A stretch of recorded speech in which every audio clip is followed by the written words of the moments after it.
ഇനി ഇത് ഈ ടു സ്റ്റേറ്റ് സിസ്റ്റത്തിൻ്റെ ഒരു ടു സ്റ്റേറ്റ് ഡിവൈസസിൻ്റെ ഒരു പ്രോബ്ലമാണ് എന്ന് പറഞ്ഞാൽ ഒരു അലാം ഉണ്ട്. ഈ അലാം എന്താണ്? അലാറം ഉണ്ട്. അത് ഒന്നുകിൽ ഫെയിൽ സേഫ് ആയിരിക്കും, അല്ലെങ്കിൽ ഫെയിൽ ആൻഡ് ഡേഞ്ചർ ആയിരിക്കും. ഡേഞ്ചർ എന്ന് പറഞ്ഞാൽ എപ്പോഴും ഇങ്ങനെ അടിച്ചുകൊണ്ടിരിക്കും. സേഫ് ആണെങ്കിൽ എന്താണ്? അടിക്കത്തേയില്ല.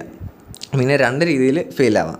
അപ്പോൾ പറയാണ് ഫോർ ഫെയിൽ സേഫ് സിസ്റ്റം, അതായത് രണ്ടാമത്തെ പ്രോബിലിറ്റിക്ക് ഫെയിലിയർ റേറ്റ് ഈസ് 0.00034 എന്ന് എഴുതിയിരിക്കുന്നത്. ആൻഡ് ഫെയിൽ ഇൻ ഡേഞ്ചറിനുള്ള ലാംഡയും തന്നിട്ടുണ്ട്. Failure rate 0.4021.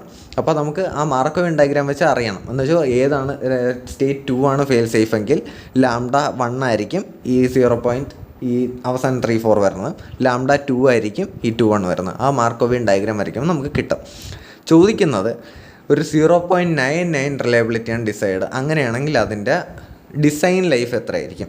അപ്പോൾ നമുക്ക് തന്നിരിക്കുന്ന ഡേറ്റ എന്ന് പറഞ്ഞാൽ റിലയബിലിറ്റി നമുക്ക് ആ സ്റ്റേറ്റിൽ ടു സ്റ്റേറ്റ് ഡിവൈസിൽ നമുക്ക് എന്നാ റിലയബിലിറ്റി? ആദ്യത്തെ പ്രോബിലിറ്റി മാത്രം P1T മാത്രമാണ് റിലയബിലിറ്റി. അപ്പോൾ P1T = 0.99. അതിൻ്റെ ഫോർമുല എന്താണ്? 0.99 = e⁻λ1 + λ2 × T ആണ്.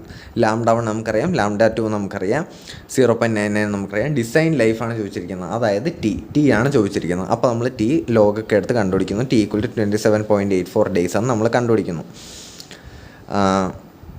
ഇനി ഈ ഡേയ്സ് എവിടെ നിന്ന് കിട്ടിയെന്ന് ചോദിച്ചാൽ അത് ആക്ച്വലി ക്വസ്റ്റിന് പറയേണ്ടതാണ്. ഈ ഫെയിലിയർ റേറ്റ് ഇത് പെർ ഡേയ്സ് എന്ന് ക്വസ്റ്റിന് തന്നിരിക്കണം. അതുപോലെ മറ്റതും പെർ ഡേയ്സ് എന്ന് ക്വസ്റ്റ്യൻ തന്നിരിക്കണം. എങ്കിലേ നമുക്ക് 27.84 days എന്ന് പറയാൻ പറ്റുള്ളൂ.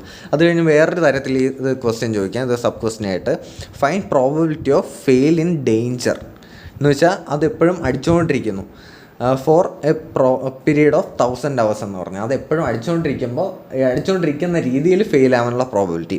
അതായത് എപ്പോഴും അടിച്ചുകൊണ്ടിരിക്കുന്നത് എന്താ? നമ്മുടെ സ്റ്റേറ്റ് മൂന്നാമത്തെ സ്റ്റേറ്റ്, അതായത് λ2 വഴി പോകുന്ന സ്റ്റേറ്റ്, അതാണ് P3. ആ P3ക്കുള്ള പ്രോബിലിറ്റിയാണ്. അപ്പോൾ അതിൻ്റെ ഫോർമുല നമ്മൾ എഴുതുന്നു. T സബ്സ്റ്റിറ്റ്യൂട്ട് ചെയ്യുന്നു. T ഇതിലേതാ? ഫോർ 1000 hours അവർ ചോദിച്ചിരിക്കുന്നത്. അതുകൊണ്ട് Tക്ക് 1000 ഇട്ട് കൊടുക്കുന്നു. λ1 λ2 ഒക്കെ നമുക്കറിയാം.